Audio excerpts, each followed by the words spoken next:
Hey, good evening, everyone. Want to apologize. It's been a long time since I recorded something, probably almost 2 weeks now, and I'm really trying to do something every week. I want to start off just by talking about sort of why that is. I've been not just super busy, because I have been busy, but also busy with good things. I mean, fun things, but also I'm trying hard to not fall victim to letting my work become so intense to me that I stop doing other things. And it's a really easy thing to do. I guess what I'm really talking about is burnout. And I just want to sort of bring that to the forefront and have people think about, what they're doing if they're in recovery and they're out there living their lives. I mean, rock on, dude, do your thing. But I also want to give just a tiny bit of caution that I've seen a lot of good people with a lot of years clean go down because we are the kings of placing so much on our backs, so much on our heads that eventually we fall under the weight of it. And I'm not saying that I'm at that point, but I do tell on myself a little bit that my work becomes really really intense. As I've said before, I work in incarceration. I'm a substance abuse counselor for about 750 people, and I'm the only one there. And it's really easy to take on what they call secondary trauma and start internalizing their stuff. And I'm trying to help some kid get into treatment instead of going to prison, and he ends up going to prison. Those things are hard to take and hard. I just had one of those the other day, and it's hard to go home and let that go. Yeah, and I'm just speaking for myself. I don't care whether you're a plumber, electrician, accountant, psychologist, whatever it is you do, just remember to take care of yourself. I'm saying that because I'm also having to remind myself of that. Last couple of weeks, it's been great in many ways, but it's also been tough. There have been some things. I'm not going to get into specifics, but you know, use your imagination. Um, and and so for example, one of the best things I was ever told for any of you out there who are thinking about becoming a counselor, or maybe already are, or a therapist, or something like that, was if you're in recovery. My sponsor at the time, he heard what I just gotten my first job as a full time substance abuse counselor with a caseload and everything. I was scared to death. Um, I had no idea what I was doing. I knew NA inside and out. I knew that I was a dope fiend. I knew I wanted to help other people, but I was freaking clueless. And this sponsor of mine, he said, man, just be careful, because a lot of people think that, oh, you get into that and you're gonna see what you don't want to be every day, and it'll make it easier for you. It's the opposite. And I didn't understand that at the time. But when he said, don't let your work become your recovery, or you will fall. And man, that I wasn't sure I bought it at the time, but I've seen many good counselors, many good professionals go down because of exactly that. You spend 40, 50 hours a week doing this thing for a living, and the last thing you really feel like doing is going to a meeting or doing the things that you need to do to take care of yourself. Um, so just want to encourage everyone out there to take care of themselves. One of the wisest pieces of advice I ever got from actually a different sponsor that I had. He said, well, before I get to that, I was going to like 8, 9 meetings a week. A lot of times, two in a day. I had multiple commitments for coffee and greeter and all this other stuff. And I was doing step work every single night, like an hour a night, and just going crazy with it. And it was all with the best of intentions, because in the past I had never completely submitted myself, never completely surrendered to the program. And I think I mentioned in a previous video that my attitude was, I don't want to go out without being able to stick both middle fingers in the air and say, hey, this shit didn't work for me, because I couldn't do that unless I gave it everything I had. So I was doing that. And maybe 5 months in, something like that, and 5 months clean. And I called my sponsor one day and was like, dude, I am doing everything and then some that's been suggested. And I am fucking miserable. Why, man? Because I can't keep doing this. And one of the best pieces of advice I ever got, he said, man, here's the thing.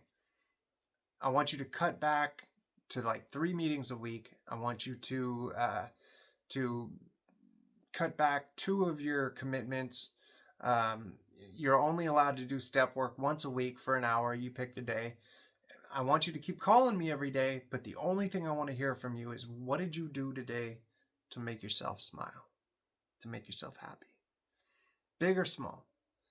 Stop and see a movie at the movie theater that none of your boys want to go see. Stop and have a steak just because you can. If you're broke, go for a walk somewhere pretty. Look at the birds, look at the trees, take a minute to soak it in because you're alive. And that was the moment, man. That hit me like a ton of bricks. That was when recovery flip-flopped for me. And all of a sudden it went from being a drudgery, a thing I had to do just to keep surviving without, getting back into the dope scene. I mean, please remember, I mentioned this in a previous video, that I got clean literally the week that fentanyl hit Sonoma County. And so I knew if I went back out, I would die. It would kill me. And still the temptation was strong. But I fought and fought and fought, and now it was time to stop fighting and start enjoying. And man, it all of a sudden recovery became fun because I'd been working hard up to that point to develop a circle of people. I mentioned in a previous video about how, one of the most uncomfortable things I had to do was go and introduce myself to somebody who I overheard saying, hey, we're going to go out for burritos after the meeting. Super uncomfortable, but I was taught to go up to him and say, hey, man, I'm new. Can I come with you? Right? And I did that up to the point where I had my circle of people. So there was no excuse for me to just stay home, do step work, and get freaking miserable. So my sponsor told me that. I started forcing myself to be like, what are we doing tonight? Let's go out to the beach at night and have a bonfire. Let's go out and go have dinner and go bowling.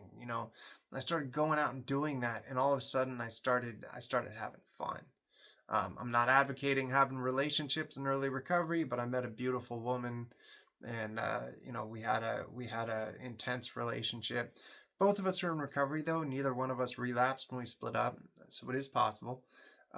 Again, not that I advocate getting deep into a relationship early on, but point is, man, recovery became a party. The only difference is nobody was getting loaded. Drank too much caffeine, probably. Smoked too many cigarettes, probably. But man, we had fun.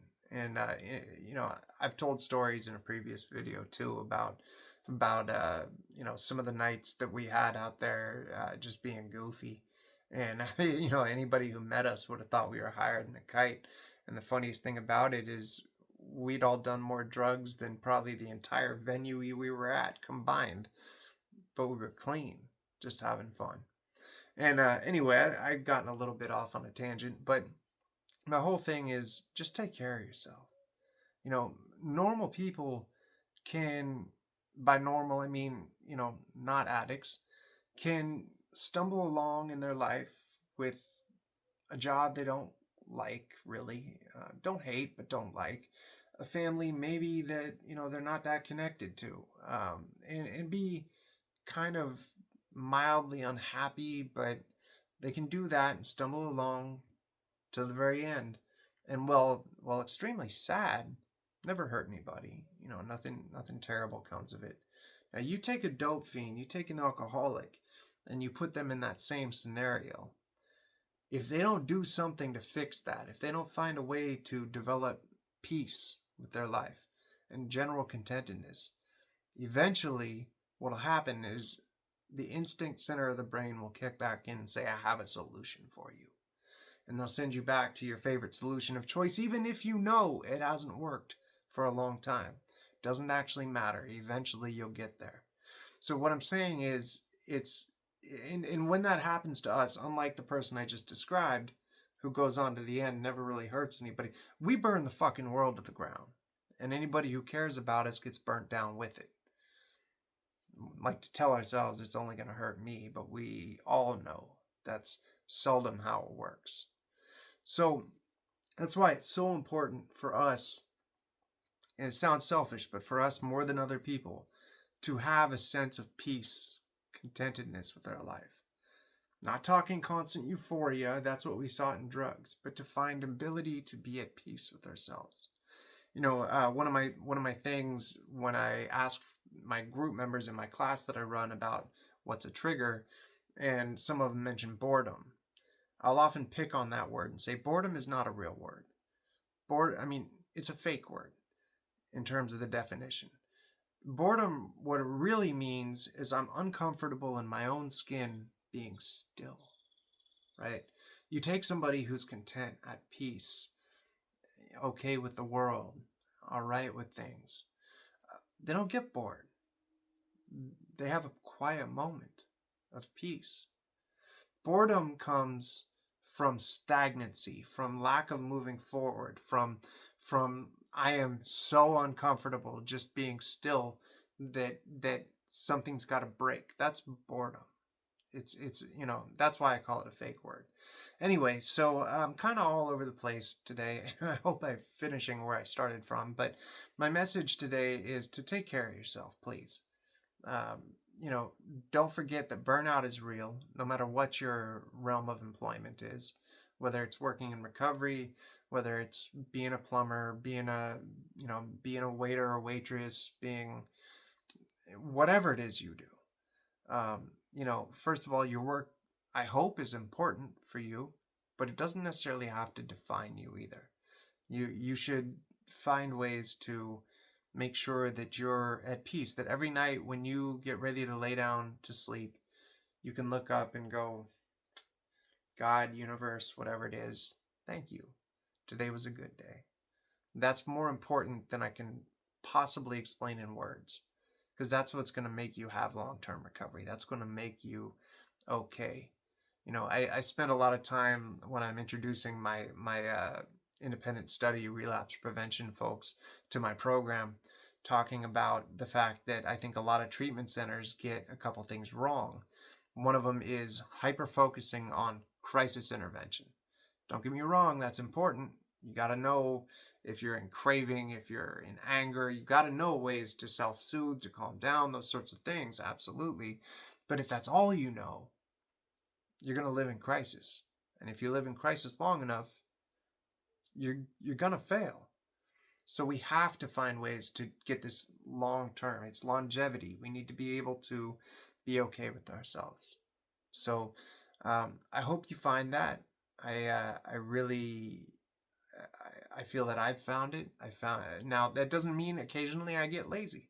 I talked before about my three-legged stool: the social, the self-improvement, and the spiritual. Not in that order. and that you find a balance of those three things, and you'll find peace. Anyway, I think I'm all over the place today, so I'm gonna stop talking. I just really want to drop a video and let you all know how much I love you.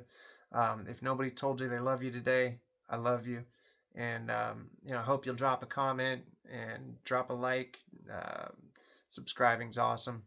I'm still new to this, but I really appreciate every new one I see, every like. I'm like, yay, get excited. So, but this shit means the world to me. I hope you can tell that by my videos. I really do. I love you all, and I hope everybody stays safe, stays clean, and has a fantastic evening.